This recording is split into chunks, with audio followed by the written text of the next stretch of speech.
I'm going back to the old style of individual videos because I can get them out a bit faster and they're easier in the long run. Though I think I'll keep seeing if scripting them is better or worse. But with that being said, I'm starting with One Piece. The chapter was interesting, to say the least. Between the ending and the fact that Chopper beat Queen, I know this chapter will make a lot of people less than thrilled. So the chapter begins with everyone reacting to how strong Hirogoro is, commenting on the fact that he defeated all of the captains of the Oniwabanshu and the Mimaworigumi, and was able to resist Ice Oni, but use it for its power. Yatapa, one of the Yakuza bosses, is struggling to kill Hirogoro. We also see another boss is turning, and that he asks a fellow boss to kill him. This boss is also struggling to kill the turning boss. Many of the samurai start asking if Chopper's done yet, as the rest of the floor is starting to turn into Ice Oni. Queen's men then ask why they have to suffer from their own boss's virus. Queen gets pissed, telling them that they're nobodies and that Ice Oni is a masterpiece that he made for them. He says that the pleasures are dead weight and that there are not going to be any more Smile Fruit shipments, so the waiters miss their chance. He continues, saying that the only way for them to be useful is to get stronger with Ice Oni and die fighting. The grunts can't believe what Queen is saying, as Queen finishes telling them that he gave them a chance to survive with the antibodies. The grunts decide to fight all the Ice Oni's friend and foe to try to leave the crew. The samurai feel bad for them, seeing how Queen treats them.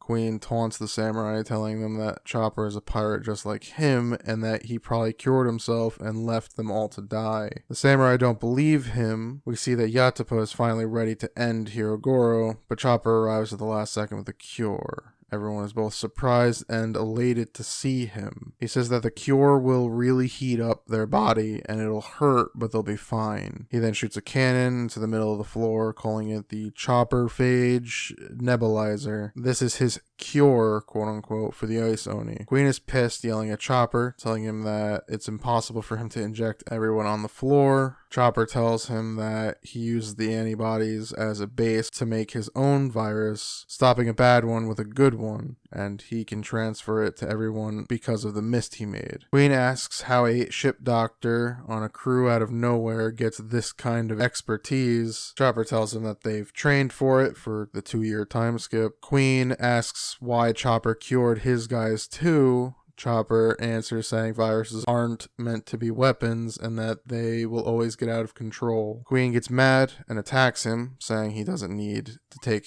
lessons in ethics from a raccoon dog. As the attack is headed for Chopper, some of the pleasures jump in the way and save him. Queen gets more angry, asking them what they're doing. They tell him that they aren't going to work for him any longer and that they would rather help the guy that saved them. All of Queen's men seem to feel the same way, as they tell him to die. Queen tells them they're morons, but Marco grabs him by the throat and tells Chopper to hit him. Chopper thanks Marco and takes a rumble ball. He hits Queen while also saying he's not a raccoon dog, which makes everyone cover their mouths and apologize in their head. It cuts to Momo's group, where we see that they are still on the run. Yamato asks if Momo's hurt, to which he says he is, and is disgusted with himself. Yamato and Shinobu try to reassure him by telling him he's been brave, but he doesn't believe it and turns into his dragon form, which Yamato thinks is an eel. It then cuts to CP0 talking about the failed devil fruit and that when they had Kaido captured once, they used his blood to make the devil fruit, hoping it was destroyed on Punk Hazard. One also adds that they are glad that it was a failure specifically. I have a bit of a theory on that. I think that the artificial devil fruit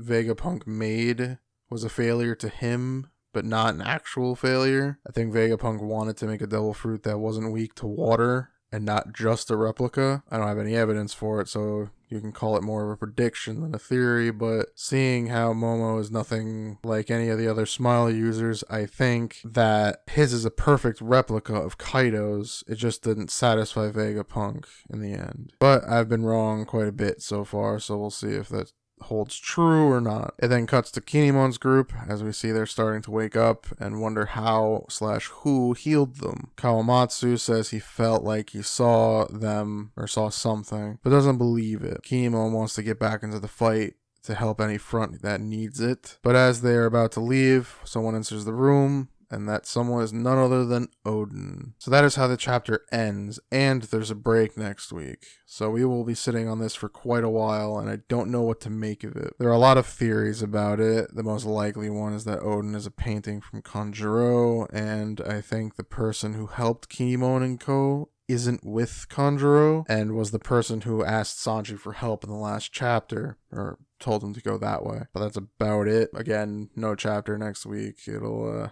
be interesting if we actually get the answer in the next chapter or not. But overall, I'd give that chapter a B. It was good, but slightly lackluster compared to the last few. And that happens from time to time as the story keeps building to wherever it's going. So if you enjoyed this video, please leave a like, and as always, thank you for watching.